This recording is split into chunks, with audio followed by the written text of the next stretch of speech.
6 gay men surrounded a baby elephant in a tight circle in the middle of an open clearing. The little one was tiny, no older than 3 months.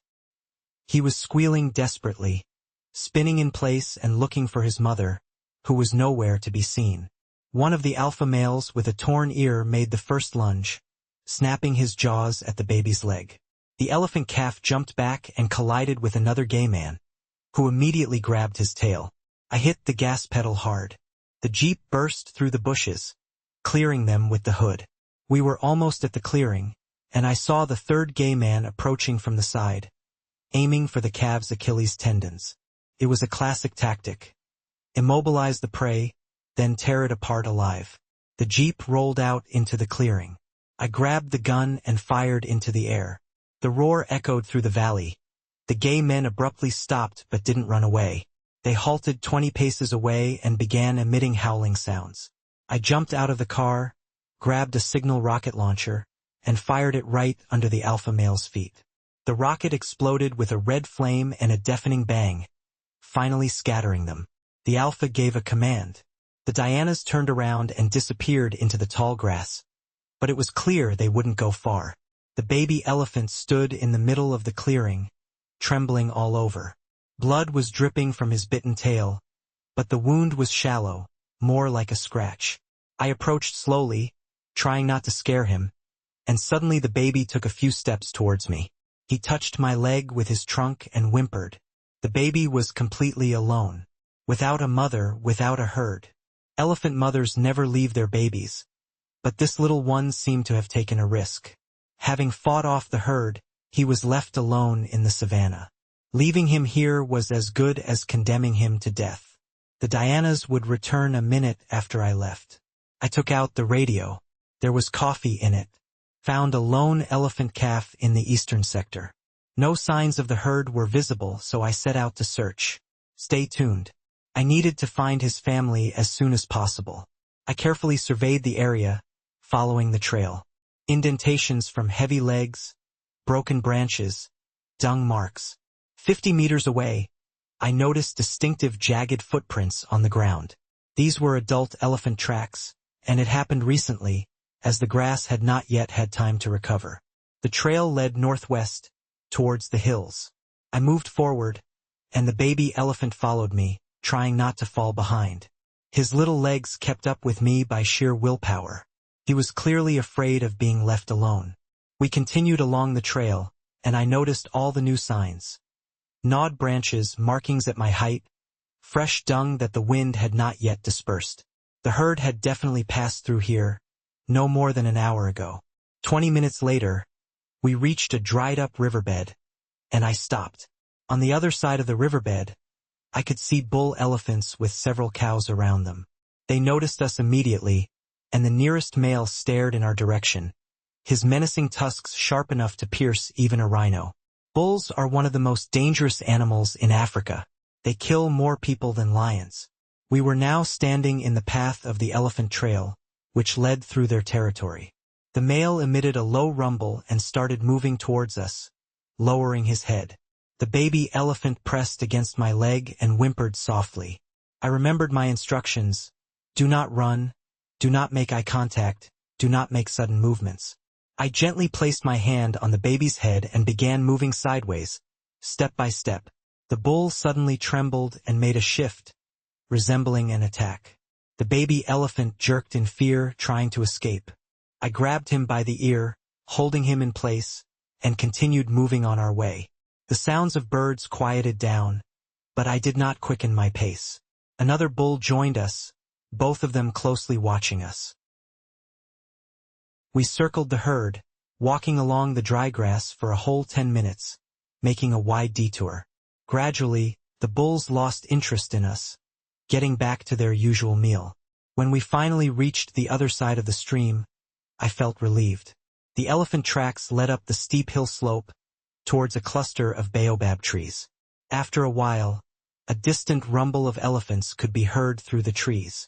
I quickened my pace, and the baby elephant trumpeted excitedly, hurrying ahead. The herd appeared from behind the baobabs. 8 adult elephants and several calves. The baby ran towards them with a cry of joy. But something went wrong. The nearest elephant turned towards him, ears flared, and let out a warning roar. The baby elephant froze in place. Another elephant raised a leg. A third one threatened with its trunk. They did not accept him into the herd because he smelled different. Elephants recognized each other by scent, and this baby carried a foreign aroma. I rushed forward, holding the baby elephant back until we were at a safe distance. The baby whimpered, not understanding why he was rejected. And then it dawned on me all this time we had been going in the wrong direction. Somewhere out there on the savanna plains his mother was waiting for him, and we had to start all over again. We retraced our steps, and suddenly I noticed them. 3 hyenas were hiding on a distant hill, watching us intently. The alpha hyenas, Ravan and Butt. They were watching us, preparing for the right moment. Every second could be crucial. I returned to the trail and this time followed a less noticeable, fainter track. From the size of the footprints, it was clear this track belonged to a solitary elephant. She was walking alone. Odd, usually elephants stick together. The baby elephant suddenly stopped, raised his trunk, and began sniffing. His ears twitched. He made an excited sound and bolted forward at great speed, almost dragging me along. It seemed he had caught a whiff of his mother's scent. We emerged into an open space, under a looming hill, where a magnificent acacia tree with a wide canopy stood. Under the tree lay the elephant cow. Huge, lifeless. She did not move, not even her ears twitched. The baby elephant rushed to her with a cry and began prodding her with his trunk. Pushing, trying to wake her up. The elephant cow remained motionless. I approached, touching her neck, listening for a heartbeat. The skin of the touch trembled, but the emotions remained somewhere on the side. Perhaps we missed our chance? A sudden movement. The elephant raised its head abruptly. She was here, but something was wrong. Sad eyes, labored and painful breathing. The young elephant, joyfully trumpeting, pressed against her side. And then I saw the reason for all this. On the elephant's front leg, above the knee, there was a huge abscess, the size of a soccer ball, pale in color and with stretched skin. Infection. The elephant was suffering and could not move normally. Every step was torture. That's why she stayed behind. That's why she couldn't follow the baby when he ran far away. That's why the baby was left alone in the savannah, in danger. I grabbed the radio. "Base, this is Coffee. We need veterinarians urgently," I promptly reported. "Coordinates sent. Adult elephant in critical condition." And the dispatcher's response was not long in coming. "Veterinary team en route," he reassured. Soon they would be here. I knelt down next to the lying elephant, feeling the tension in the air. The baby elephant, embracing her, finally calmed down. Together they felt at home again. After a while, dust clouds appeared in the distance, and soon a veterinary pickup truck arrived. Specialists with equipment bags rushed outside. They quickly assessed the situation. The doctor looked at the abscess and frowned. "We need to lift her," she decided. "Otherwise, we won't be able to perform drainage." They devised a plan and administered medications. The elephant began to rise slowly. Like a wave, she first lifted her front legs, then her hind legs, and finally stood on all fours. Her eyes were half closed, but she held on. The doctor approached with her instrument. "The infection has been here for more than a week," he reported. And cutting the skin, pus flowed out. The baby elephant got scared and ran to the mother, crying anxiously. I dragged him aside, trying to calm him down. "Quiet, little one. They are helping," I whispered. Then the operation continued. Antiseptics and antibiotics at all stages. When everything was done, the doctor turned to me. "She will recover. You acted in time. A little longer and the infection would have won." The elephant slowly recovered from the procedures. Her eyes became clearer, and she began to recover. The baby elephant approached and snuggled up to her. She carefully took a few steps.